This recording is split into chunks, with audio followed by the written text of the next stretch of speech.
สักยาดีเจ็บหัวให้อีกบ้านนี้หมดไปถ้าว่าเจ้าบ่กินข้าวน่าสิปล่อยบ่แล้วก็สิใช้ยาตับอีกพุ่น ไผ ลมแบบปัวดีนี่จักสิหมดเท่าใดแหละเพราะว่าตับนี่เดี๋ยวนี้ยังปวดตับอยู่แต่ว่าไข่ยุ่งเลยยังอยู่เมื่อกี้ก็ซักยาไปเข็มหนึงแล้วก็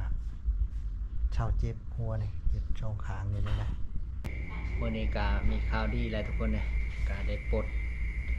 สโลมหรือว่าปลดเข็มออกแต่แค่เรียบร้อยแล้วมื้ออื่นนี่ก็สิได้เดินทางกลับนะส่วนอันนี้ก็คือใบเสร็จที่เฮาปิ่นปัวหรือว่ารักษามาทั้งหมดรายการยาหรือว่าใบซื้อยาก็ประมาณนี้แหละสบายดี FC หมดทุกคนแล้วก็สวัสดีหมู่เพื่อนทุกคนที่เข้ามาเบิ่งคลิปนี้วันนี้บ่วันก็อยากออกมาขอบริจาคนำ FC หรือว่าผู้ใหญ่ใจดีที่อยากจะช่วยบ่วันก็เป็นพยาธิเป็นไข่ตะบิดนะเป็นไข่นะแล้วมันลุกลามไปหอดตับเดี๋ยวนี้ก็มาปัวอยู่ซีโนเป็นมือที่3ที่4แล้วนะตอนนี้ก็กำลังสิกินข้าวมื้อนี้ครับคิดว่าสิกินได้หรือว่าสิกินหมดนะข้าวซั่นแต่ละมื้อนี่กินบ่ได้แต่ว่ามื้อนี้รู้สึกว่ายากแล้วมื้อนี้จักสิกินได้หรือบ่แล้วทุกคนนะมื้อที่3แล้วมื้อนี้ค่ากินปัวก็หมดหลายเติบนะเพราะว่าปัวอยู่บ้านนี่ก็หมดหลายเติบเลยมันอยู่บ้านนะปวดบ่ถึกพยาธิ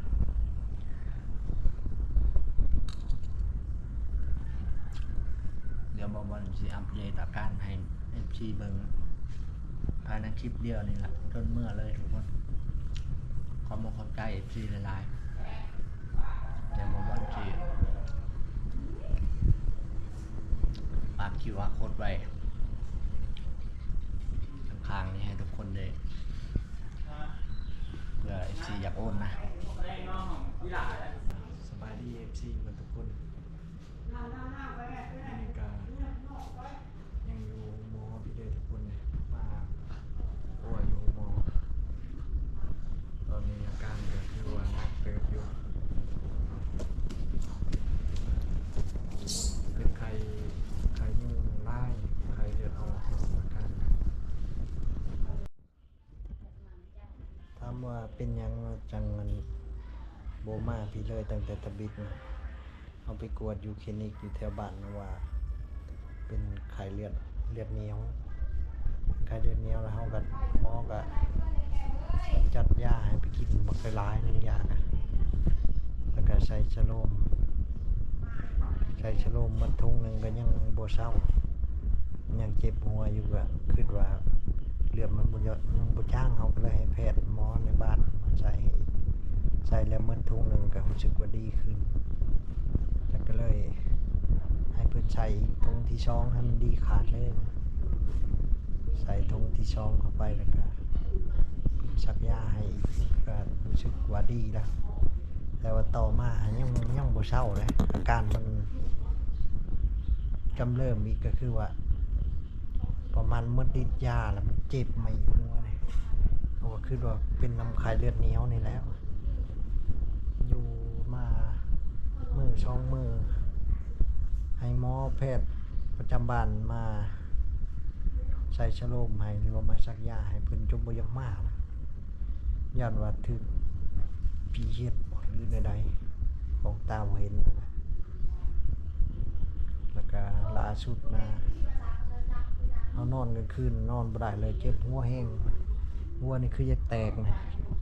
เจ็บเส้นเลือดนี่เบ่งขึ้นนอนบ่ได้เลยแล้วก็ตอนเช้ามาว่าสิให้เพิ่นมาซักยาให้อีกเพิ่นว่าเป็นน้ำมันเลือดมันเหนียวพ่นในนี้แหละเพิ่นสิดูดเลือดออกให้เฮาก็คิดว่าในนั้นว่าเพิ่นนานมาเฮาก็เลย มาดงเห็นมาเซโนมาอยู่เฮือนป่าเพิ่นเป็นหมอเด้ก็ค่าชิ้นเปลืองก็แพงเติบคือที่ว่าแล้วทุกคนเลยมันยังบ่จบเพื่อปัวดีนี่จักสิหมดเท่าใดแหละเพราะว่าตับนี่เดี๋ยวนี้ยังปวดตับอยู่แต่ว่าไข่ยุ่งเลยยังอยู่เมื่อกี้ก็ซักยาไปเข็มนึงแล้วก็เช่าเจ็บหัวนี่เจ็บช่องขางนี่นะช่วงนี้ก็เข้าป่าต้องระมัดระวังพวกยากันยุ่งว่าแล้วบางทีเฮากับมักง่ายหรือว่าอุปกรณ์บ่พร้อมเฮาก็ไปป่าเฮาก็เข้าป่ามาหลายปีแล้วแต่ว่ามันยามมันจะเป็นแล้วมันบ่ยากนะมีแต่ว่าเดี๋ยวพักผ่อนก่อนเด้อพี่น้องขอบใจหลายๆทุกคนที่เข้ามาให้กำลังใจแต่ว่าช่วงนี้ขอเป็นกำลังอื่นเถอะทุกคนหมดโตเลยบ่วันถามว่าเงินจากการเฮ็ด YouTube เฮานี่จากการเฮ็ดคลิปนี่มันได้หลายบ่บอกเลยว่าบ่ได้หลายหรอกแต่ว่าเฮาก็เฮ็ดไปเพราะว่าเฮาใช้เฮ็ดเวียกอื่นไปนำอีกอย่างเฮาก็มักหาอยู่หากินอยู่แล้วนะเฮาก็อาศัยตัวนั้นมาสมทบกันบางเดือนก็บ่ฮอด100ได้สิ50เหรียญได้50เหรียญก็ล้านนึงแล้วเฮาก็ดีใจแล้วกันเดือนใดฮอด100ก็โอเคเฮาก็เดือนต่อไปเฮาก็สิได้เงินนะ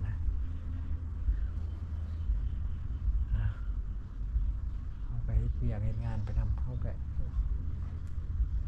เขาบอกว่าเฮ็ดเวียกหนักคือว่าเฮาก็ยอมรับอยู่ว่าช่วงนี้เฮ็ดเวียกหนัก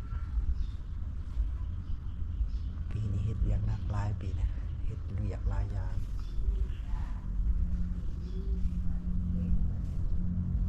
สำหรับการถ่ายคลิปก็หลายคนก็ยังท่าเบิ่งอยู่แน่นอนเฮาก็บ่อยากเป็นแบบนี้แหละเฮาก็อยากดีเพื่อว่าบ่แม่นแต่ว่าอยากถ่ายคลิปเนาะเฮาอยากไปหาอยู่หาใช้ชีวิตคือเก่าของเฮาเพราะว่าเวียกนำไห้นำหน้างัวควายก็มีบ่มีดอกควายหัวไปให้มันเรียนซื่อๆมีแต่งัวอะไรงัวกับบ่หลายดอก2-3โตใช้พอได้ไปเกี่ยวหญ้าให้มันมีงัวแล้วก็เวียกประจำก็คือไปขึ้นน้ำตาลก็อีกละ1,000-2,000นี่แหละพอได้มาซื้อพริกซื้อเกลือนำครอบครัวมาเป็นแบบนี้ก็คือว่าหมดเลยนะ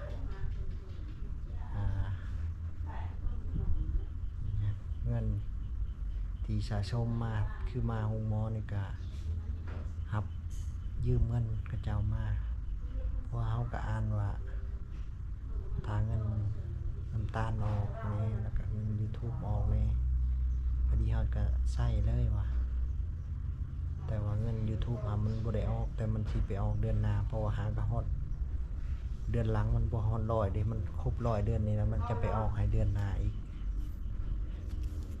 คือว่าเดือนนี้เฮาก็ฮอด100อยู่แต่ว่ามันจะได้เดือนหน้าพุ่นเงิน YouTube แต่ว่ามันก็ยังดีมันยังมีความหวังว่าเฮายังสิได้หั่นนะมีแต่เงินน้ำตาลนั่นแหละช่วงนี้ก็คือว่าโอ้ยว่าแล้วกันมันเจ็บหัวนะเจ็บน้ำพยาธิเจ็บเส้นประสาทแต่เดี๋ยวให้ตัวเองดีก่อนจังเว้ากันเรื่องเงินคำเนาะตัวใดพอขายก็ขายมันจะเป็นเลยคันบ่พอขายก็พอเป็นหนี้ได้ก็เป็นหนี้ไปก่อนหาได้จังค่อยมาคืนนะประมาณนี้มาคืนนี่ก็มานอนนำกันก็มีป่านี่แล้วก็เมียกับลูกผู้น้อยเนาะมานอนอยู่พี่จังได๋ก็ขอบใจทุกคน ที่เป็นห่วงและก็ให้กำลังใจอาการมันนี่เป็นมื้อที่3ละเอามาซิโน่มันเป็นมื้อที่3นะแม่นบ่ร้อย 3 มื้อที่3นะ ที่2 อาการมันก็มันบ่ค่อยดีขึ้นปานใดมันเป็นไข้แบบว่าดีแล้วก็คราวหนึงน่ะมันหมดฤทธิ์ยาแล้วมันก็เจ็บอีกนะตอนนี้เบิ่งท้องนี่ก็ท้องก็เบิ่งฝนกระตกอยู่นี่ฮะมันเจ็บหัวอยู่เดี๋ยวสิอัปเดตอาการให้ทุกคนรวมไว้ในคลิปเดียวนี่แหละทุกคนตอนนี้หาดี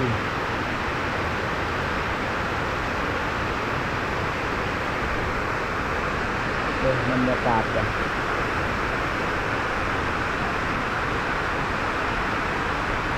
เชื่อว่าห้องหมอกับพ่อแม่แต่ว่าเราเฮ็ดเรียกอยู่ในห้องหมอแล้วก็สามารถเอาเลือดเฮาในเขาไปตรวจในห้องหมอได้เนาะมื้อนี้เป็นมื้อที่4ที่เฮายังอยู่นี่หากระตื่นมาแล้วก็อาการเจ็บหัวนี่ก็ยังมีอยู่แต่ว่าเ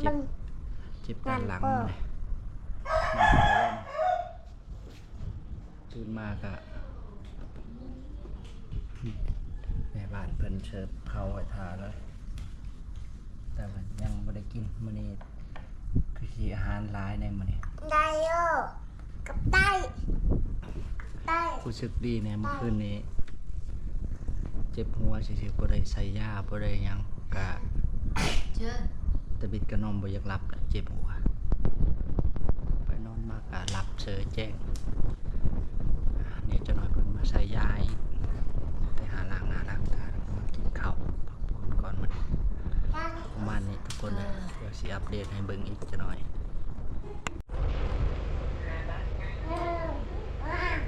ใช่สักยาดีเจ็บหัวให้อีกบัดนี้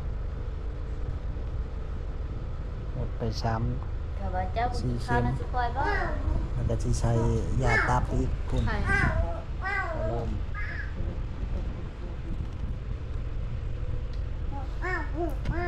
คนเห็นเจ้ากินกุ้งนี่คือว่าแซ่บ กดใจดี สบายดีไหมสบายดีนะสบายดี ไปดีถึงนะ สบายดีจ้ะสบายดีพุ่นนะนี่ยังกดถ่ายลงไปทางไหน ตอนไข่อยู่ก็ได้ เออนี่แมวเนี่ย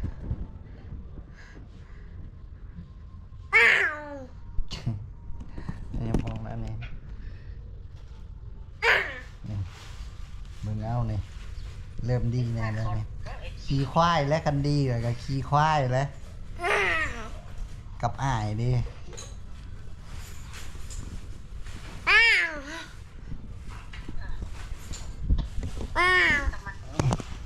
โอ้ยก็เริ่มดีนี่มันจะเอาให้อยู่ต่อเลยบ่เนี่ยฮะ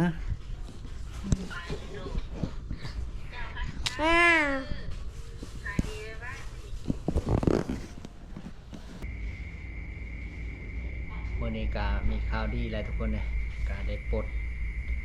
สโลมหรือว่าปลดเข็มออกแต่แคนเรียบร้อยแล้วมื้ออื่นนี่ก็สิได้เดินทางกลับนะส่วนอันนี้ก็คือใบเสร็จที่เฮาปิ่นปัวหรือว่ารักษามาทั้งหมดรายการยาหรือว่าใบซื้อยาก็ประมาณนี้แหละเบิ่งนำกันใน FC เฮาเบิ่งนำกันทุกคนเลยสิเบิ่งตั้งแต่พี่มันก็สิหลายเนาะใบรายการสั่งยมสั่งยาอย่างเงี้ยแต่ว่ามาเบิ่งยอดรวมนี้มาเบิ่งยอดรวมนี้แล้วก็มีตัวที่มันบ่ได้เข้ามาในรายการนี้ก็มีอีกตัวนี้ก็หาตายแล้ว อันใดกะซอยเด้อพี่น้องเลย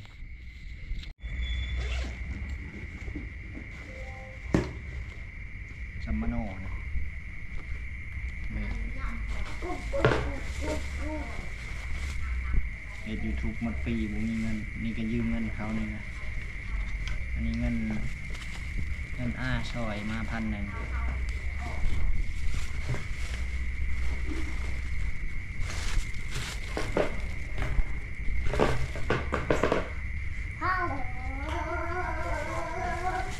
เบิดกระเป๋าบ่มีหยังแหละเดี๋ยวมานับเบิ่งเงินก่อนว่าเงินเฮามีเท่าไหร่นี่ก็เงินยืมมาเงินเด้งเบิดแต่อยู่บ้านแล้วล่ะอันนี้เงินแม่เอาให้แม่มาย่ำนี่เอาเงินให้ล้านหนึงคันบ่พอก็สิได้ยืมเพิ่นต่ออีก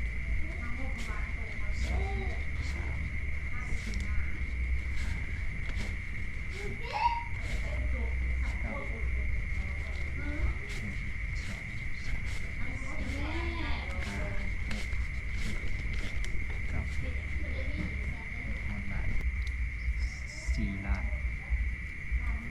5 ล้านตอนนี้เงินทางบ่พอนะทำอะไรเงินยังขาดในบัญชีล้านหนึ่งแล้วก็เงินให้เข้มสิโอนมาให้อีก 2,000 ก็ประมาณล้านน้อยๆเอามารวมกับเงินตัวนี้พอดีประมาณ5 ล้านเงิน5 ล้าน5 6 7 8ยังขาดประมาณ3 ล้านประมาณนั้นแหละว่าเดี๋ยวพักก่อนมือจังว่ากันใหม่เดี๋ยวให้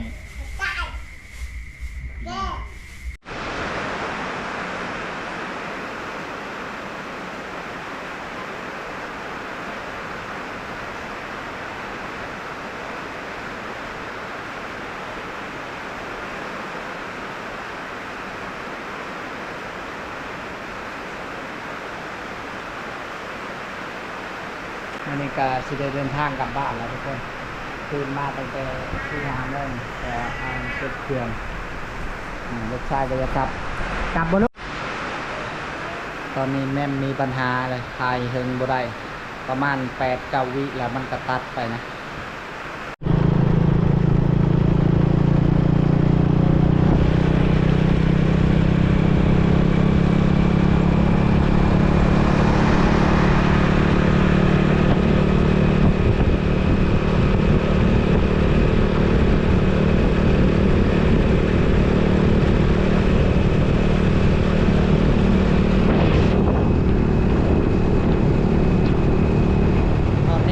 เดินทางกลับมาจากห้องหมอจริงๆกลับไปฮอดเลือดแล้วแต่ว่าเราลืมกล้องก็เลยลบคืนลบมาเอากล้องแล้วก็กำลังกลับตอนนี้กระเจ้าไปฮับดาวเอารถใหญ่ไปฮับแล้วก็ลืมกล้องแล้วขี่รถจักรเมา